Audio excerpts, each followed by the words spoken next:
মানুষের পানি খুব জল পিপাসা পেয়েছে, তো সেখানে বাড়িতে আমার 100 ভরি সোনা আছে, 1 লাখ টাকা আছে।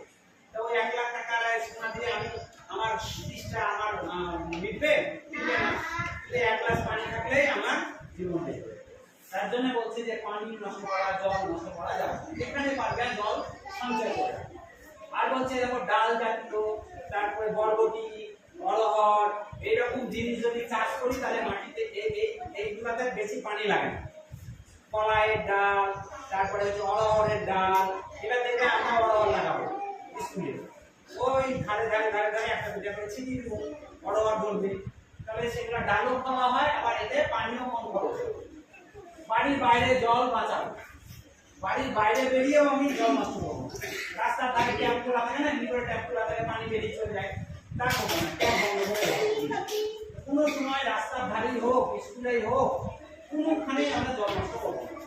এই দেখো বাড়ির ছাদের জল, বাড়ির ছাদে বৃষ্টি হয়েছে, সেই বৃষ্টির পানি ট্যাঙ্কে জমা করে রেখে দিয়েছি।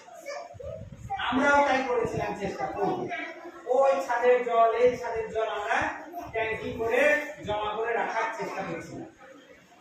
এখনো পাচ্ছি না, দেখি কত দিতে পারি। বলছে যদি কিছুই না থাকে যেন আমরা এইভাবেও বোতলে ঢপে পানি রেখে দিই, গাছের গোড়াতে এটা ফুটো করে দেবো। জানুয়ারি মাস তিনি 33 গুণ বিবর্ধন ক্ষমতা সম্পন্ন টেলিস্কোপ তৈরি করে আবিষ্কার করলেন চাঁদের পাহাড়, শুক্রের বিভিন্ন দশা এবং অজানা তারাকারস্যি। আমরা তার আগে কি জানতাম? চাঁদের বুড়ির কথা জানতাম।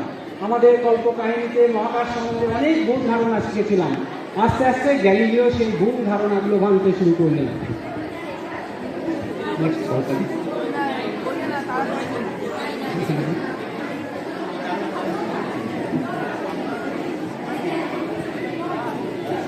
চাঁদের পাহাড়ের ছবি আঁকলেন গ্যালিলিও। দেখলেন চাঁদের গর্ত, সূর্যের রশ্মি না পৌঁছাতে পেরেই তৈরি হয়েছে সেই কালো কালো ছোপ। আর তখনই ভেঙে গেল চাঁদের বুড়ির অলৌকিক কাহিনী। অর্থাৎ ছোটবেলায় সেই সময় তখন আমাদেরকে মানুষকে শেখানো হতো সেই চাঁদের বুড়ির গল্প, সেই অলৌকিক কাহিনী। আমাদের পরিবেশ, আমাদের চারিদিকে যে গাছপালা, জীব-জন্তু সব থাকে, সেটা হচ্ছে আমাদের পরিবেশ, তাই না? যে আলো বাতাস যা কিছু আছে, নদ নদী, জীব-জন্তু সব মিলিয়ে আমাদের পরিবেশ। আবহাওয়া, বাসস্থান, আমরা যেখানে বসবাস করি তার চারিদিকে তাপমাত্রা কেমন, বায়ুপ্রবাহ কেমন, বৃষ্টিপাত কেমন, এইগুলো হচ্ছে আবহাওয়া। ঠিক আছে? পরেরটা দেখি জীবনের জন্য সকলের জীবনের সাথে অক্সিজেন বাতাসে অক্সিজেন তাহলে অক্সিজেন হচ্ছে জীবন ছাড়া,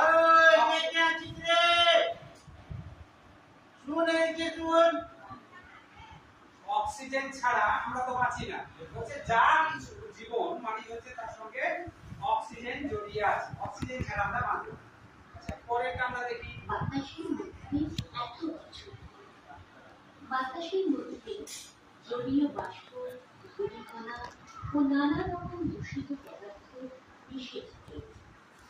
বাতাসে মিশে থাকা বর্ণহীন গ্যাসগুলি হল নাইট্রোজেন, অক্সিজেন, জলীয় বাষ্প, নিষ্ক্রিয় গ্যাস ও কার্বন ডাইঅক্সাইড। তাহলে বাতাসে কি কি থাকে বললাম? নাইট্রোজেন, অক্সিজেন, জলীয় বাষ্প, নিষ্ক্রিয় gas, carbon dioxide. Carbon dioxide যেন দূষিত পদার্থ গরম করে দেয়, তাই না? আমাদের নাক থেকে আমরা যেটা ছাড়ি সেটা কার্বন ডাইঅক্সাইড, সেটা গাছ গ্রহণ করে। জলীয় বাষ্প, এই যে এখন আমাদের প্রচন্ড গরম আর ঘামছি, কেন ঘামছি? এত বাতাসে জলীয় বাষ্প বেড়ে গেছে, তাই না? হিউমিডিটি, এটা বলে হিউমিডিটি। জলীয় বাষ্প প্রচন্ড বেড়ে গেছে, তার জন্য আমাদের এত কষ্ট হচ্ছে। তাহলে জানবি যে এই ফলগান ঝুলেও মাছ, কিছুতেই মাছে আসে না। হ্যাঁ, তাহলে এই যে ভেজালগুলো দুধের মধ্যে ইউরিয়া দেয়, জানিস? ইউরিয়া ইটা দুধ কেনে আমি একে একে বলবো, দেখবি। তাহলে সেই কি করে পরীক্ষা করা যায়, সেই পরীক্ষাগুলোই আমি এখানে করেছি। মুড়ির মধ্যে ইউরিয়া দেয়। এখানে হচ্ছে মধু, কফ সিরাপ দেয়। এখন আর কফ সিরাপ দিচ্ছে না, এখন আবার কফ সিরাপের দাম বেড়ে গেছে, এখন আর কফ সিরাপ দিচ্ছে না। অবশ্য দিতেও পারে, মধুর দামও না। এই রংটা বদল করো, লাল এটা পচে না। না এবার তার জন্য কি হচ্ছে, তাহলে আমরা বুঝে গেছি। তা দুধ যদি রেখে দিই, আরেকটা জিনিস আছে, যদি 2-3 দিন বাইরে থাকে, সেই দুধ যদি কেটে না যায় তাহলে এটার মধ্যে মিশানো আছে। আরেকটা জিনিস আছে, দুধ রেখে দিলাম, এমনি দুধ রেখে দিলে মাছ দিতে বাইরে, বাচ্চাটা বড় যখন হবে 2 কেজি, তাহলে 2 গ্রাম। এবার ধরো আমার ওজন হলো 65 কেজি, তাহলে এবার আমাকে কত গ্রাম দিতে হবে? 65 গ্রাম খেতেই হবে প্রতিদিন। এবার তোমার যদি ওজন হয় 18 কেজি, তাহলে তোমাকে মিনিমাম 18 গ্রাম মাছ মাংস দিয়ে ওই জাতীয় জিনিস খেতেই হবে, কম পক্ষে খেতে হবে।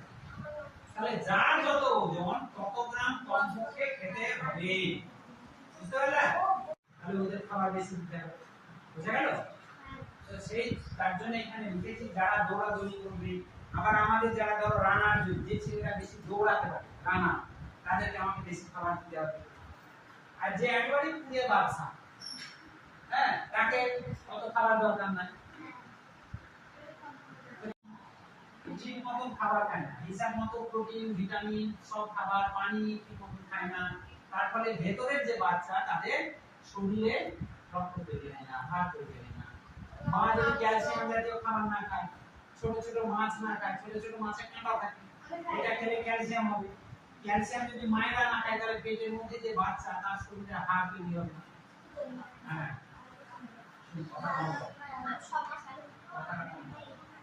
কাজ করে, হাড়ি কাজ করে তাদের জন্য। হ্যাঁ, বুঝা গেল? আর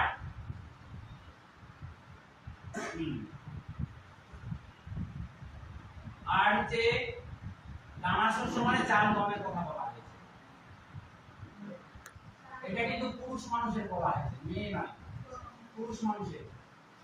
হ্যাঁ, শাক পাতা খেতে বলছে, দেখো শাক পাতা, তাকে 100 গ্রাম দিতে হবে।